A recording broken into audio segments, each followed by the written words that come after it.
menina do tamanho dela, com o tanto de seguidor que ela tem, para ela ir aí dar um olé. Ela não deu um olé. Ela deu um olé porque vocês, o que ela falou ficou falado e ninguém contestou. Isso é dar um olé. Porque como é que vocês chamam uma pessoa para uma oitiva sem ter provas? Pergunte e marque uma entrevista com o presidente da CPI. Por favor, o nome dele é Irã Gonçalves. Por favor, doutora, você tem que explicar isso, entendeu? Porque eu não vou questionar o Girão, que ela deu um olé. Quem determina a agenda se chama senador Irã, o presidente. Eu não determino a agenda. E eu disse para ele ontem, eu não tenho uma informação sequer sobre essa pessoa. E foi ele que pautou. Então, senadora... Antônia, procure, eu vou te dar o telefone pessoal dele, sem autorização dele. Eu quero. Já agora, para que ele se explique com a população brasileira, tá? Eu disse para ele, presidente, eu vou dizer aqui, tá? Em primeira mão, ele está atrapalhando. É meu amigo, é meu colega, mas está atrapalhando. E é só você colocar os meus... Ele que pautou, não fui eu não mando na agenda. E eu disse para ele ontem, como é que eu vou inquirir essa mulher sem ter nenhuma prova material? Por sorte, ela nos concedeu e nos entregou um documento que é o contrato de 2022 dela, com uma Beth. Só que, vou chegar lá, a partir da Piauí, da entrevista, da reportagem da Piauí, eu já perguntei para o repórter e já pedi para minha equipe entrar em contato se eles têm um aditivo. Porque o que ela me entregou é um documento privado que eu não posso estar em segredo de justiça por conta de uma cláusula. Eu não vou... Eu tenho um tempo e as pessoas têm que entender. Eu não vou burlar a lei, burlar nada, por conta da pressa dos demais, tá? Primeiro isso. Aí a questão é o seguinte... eu não sei se posteriormente houve um aditivo. Eu não sei nada. E eu te dou toda a razão. Como é que eu vou ouvir uma pessoa sem ter RIF, sem ter nada? Pergunte para o presidente da CPI. Então, o nome dele é Irã Gonçalves. Eu vou perguntar se ele vier aqui no meu canal. Se não, eu pergunto aqui mesmo. Se um dia ele quiser responder, ele responda. Agora, senadora, tô louca para ouvir. Eu tô louca para que ele responda, porque para mim ele não responde pessoalmente. Eu quero lhe fazer uma pergunta. Pode fazer. Divulgar casas de apostas online é crime? Ainda não. Por que não? Ainda não. Qual é o problema? Vamos lá. Eu preciso ser técnica, tá? O doutor Irã é médico. Ele é oftalmologista. Dias atrás, no dia que eu dei voz de prisão... Deixa eu fazer minha pergunta. Divulgar casas de apostas com promessas de ganhos extras, que a gente sabe que não existe, é crime? Vamos lá. Deixa eu te dizer uma coisa. Nós estamos num limbo jurídico. Eu perguntei e eu pedi um estudo para a consultoria do Senado.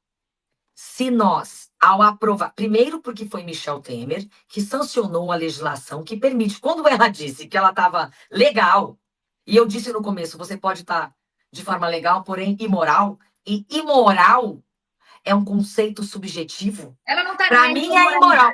Para mim é imoral. Porém, imoral não significa ilegal, Antônia. Entendi. Então, eu não posso ser a técnica, entendeu? Para eu ser desmoralizada perante o judiciário. Se eu fosse médica, oftalmologista igual Irã, eu poderia. Eu não posso, porque eu sou formada em direito. Então, eu preciso separar. Nós não temos uma legislação, nós estamos vivendo um limbo legislativo. Por quê? Vamos lá. Michel Temer, no final de 2018, em dezembro, ele sancionou. Eu estava eleita, mas eu não tinha tomado posse, eu não legislava. Eu não tenho poder algum sobre isso. Vamos lá. Michel Temer sancionou uma legislação permitindo jogos online nos cassinos. Ok. O que essa legislação determinava? Que o poder executivo deveria regulamentar.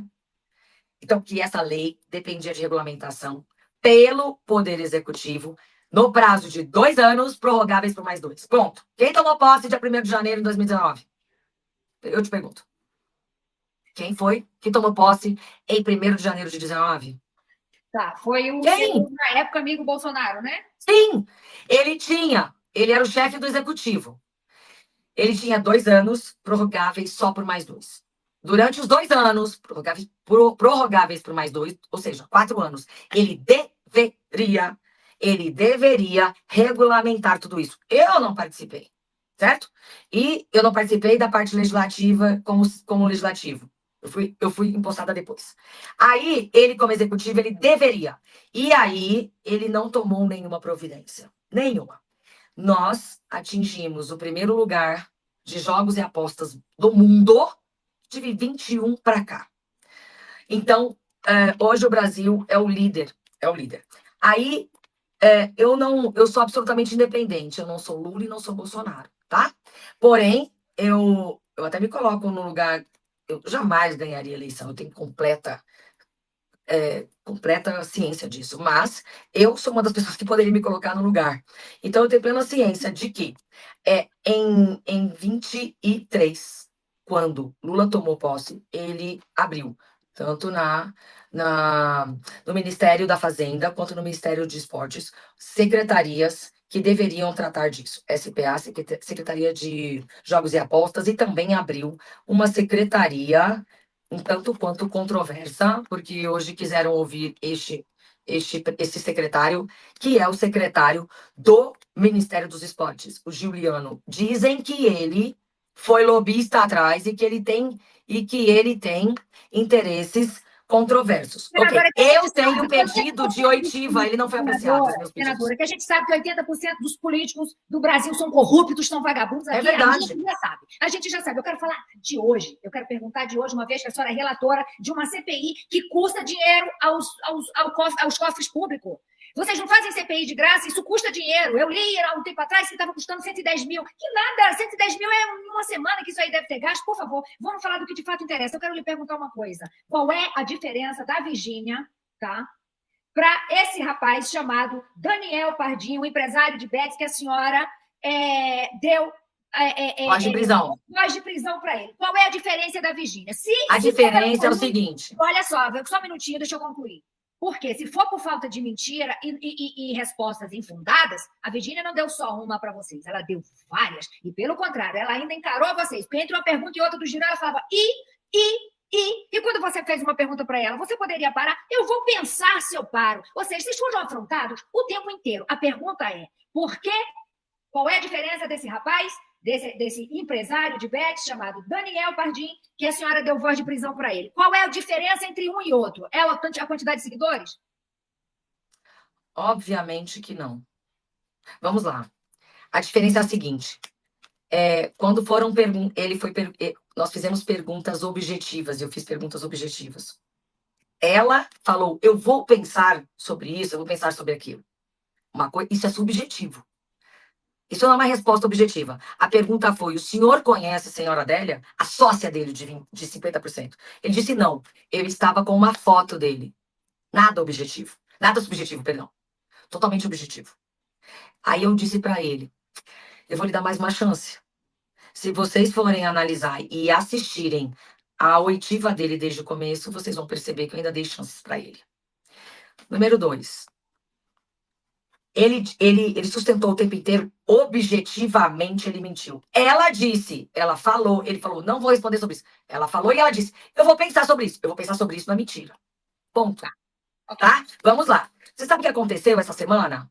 O senhor Daniel Pardim, e assim, até mesmo quando eu falei, senador Irã, presidente, eu não aguento mais, ele já tá na 10ª mentira. Eu vou dar voz de prisão. Ele falou, coitado, você vai dar voz de prisão para esse coitado que tá com essa roupa, esse pobre coitado. Então é muito fácil vestir uma camisa. Tudo bem que ela estava vestida independente de qualquer coisa, tá? Vamos lá. Ele estava vestido de pobre coitado, porém, doido para mim, Fontinelli. É quem rasga dinheiro, e rasga dinheiro ele não rasga. Vamos lá. Segundo ponto. Você sabe o que aconteceu na semana posterior? Você tá ciente dos próximos acontecimentos? Você tá acompanhando a CPI como deveria? Não, porque senão... Então eu vou te contar coisas que você não sabe. Tá? E coisas que você não precisaria saber. Então eu vou contar agora. Na semana posterior, você lembra que senhor Daniel Pardim... Porque quando vocês estão assistindo a uma oitiva e vocês estão acompanhando a partir daquele momento, nós já temos um histórico. Então vai lá, Daniel Pardim. Sócio de Adélia. 50%, certo? Com uma série de canetas. 50%, Adélia. Ele disse que não conhecia a Adélia. Eu tinha um print dele que ele apagou ao lado de Adélia. Fiquei ainda calada e esperando. Eu falei, não é possível que esse cara vai fazer. Eu não tô afim de dar voz de prisão. Aí eu tratei dele sobre a teoria dos jogos. E nananã. Eu me coloquei, eu como advogada, não gostaria jamais que ninguém orientasse o meu cliente. Eu, eu fiz isso de dó dele, tá? Vamos lá. Hoje que eu não fiz. Porque a banca da Virgínia, ela se comportou melhor. E eu vou dizer daqui a pouco por quê. Tá. E eles associam 50%. Ok? Quero que você ouça, Antônia. Você sabe o que aconteceu na semana posterior? Daniel Pardinho é o nome dele, ok? E a sócia Adélia. Ele, com foto da Adélia, ele dizia que não a conhecia. Eu ainda dei uma chance.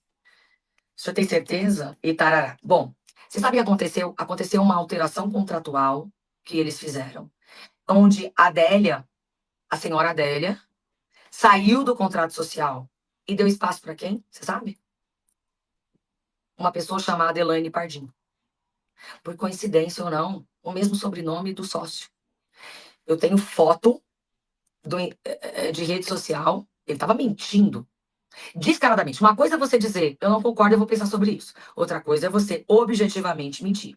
Eu não conheço fulano. Fulano é teu sócio. Se você não conhecesse pessoalmente, mas você conhece. Vamos lá. Agora, sabe quem substituiu a Adélia? Uma senhora com sobrenome Padim.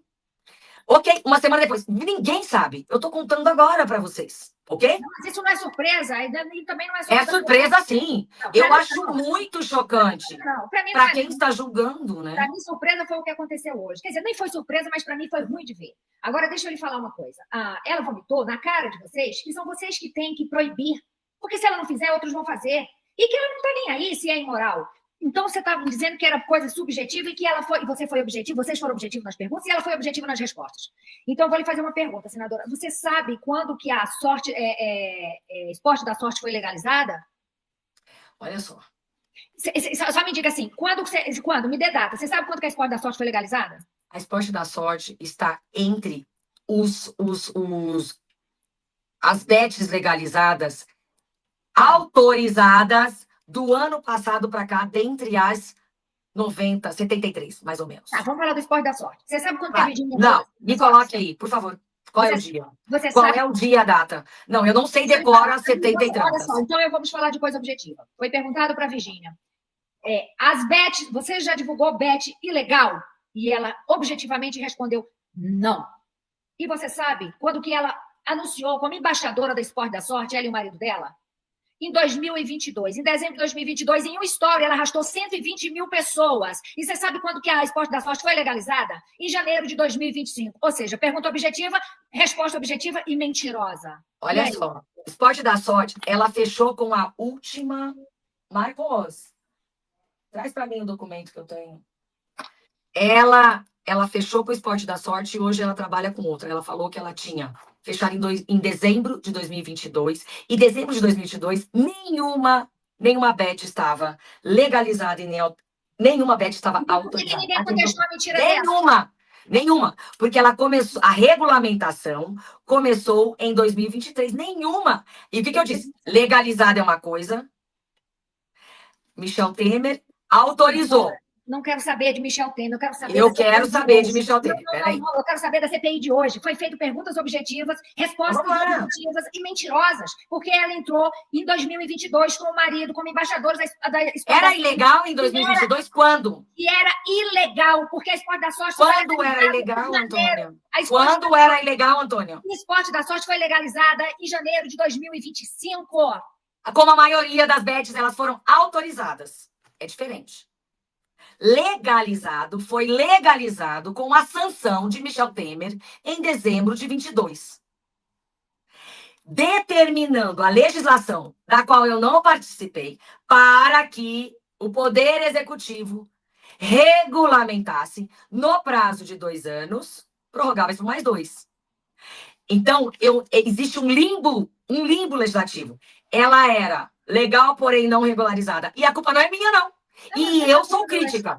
Ela foi legalizada em janeiro de 25 porque a regulamentação obrigatória para ser executada pelo Poder Executivo, que eu não sou desse poder, foi iniciada em 2023. O governo Bolsonaro, os seus 4 anos, ele ficou inerte e omisso. Me mostra. Olha aqui. Em dezembro de 22, antes de sair do poder, Michel Temer simplesmente sancionou uma legislação permitida. Estava legal, porém não regulamentada. E a legislação sancionada determinava, eu vou repetir inúmeras vezes, que o Poder Executivo, não o nosso, regulamentasse no prazo de 2 anos, prorrogáveis por só mais 2. Passou o prazo do governo Bolsonaro. Ele não fez, nem nos 2 anos e nem nos 2 anos posteriores.